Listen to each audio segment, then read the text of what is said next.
Let me show you exactly how to scrape followers of any company on LinkedIn and then start cold outreach to them. So all you want to do is copy the LinkedIn URL of the company profile, go to this app called Salesforge, sign up or log in, and then what you'll see are these three options. You can search by customer's profile, lookalikes, or followers. I cover both of these options in other videos. Now we're going with followers, right? We want to scrape the followers of this company. We paste the link, we send it, and that's it. We already have access to 6,651 leads. You can select how many you want to actually search. Let's say like 10 for this example, right? We click search. All right, so we got the leads. Now we can take it even a step further and filter out people we actually want. So job titles, contact locations, industries, right? Well, the industry is going to be the same, the technologies and all of that stuff. Now we already have the LinkedIn profiles. What we can do is actually get their email accounts. Once you have the leads ready, all you need to do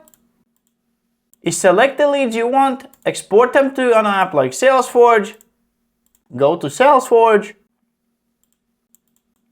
create a sequence, add contacts, right? Validate them, set up AI written email settings, and you'll be able to send hyper-personalized cold emails to these contacts in literally minutes. Now I show up how to set up a perfect cold email campaign in this video. If you're interested in how to do that, I suggest you watch it.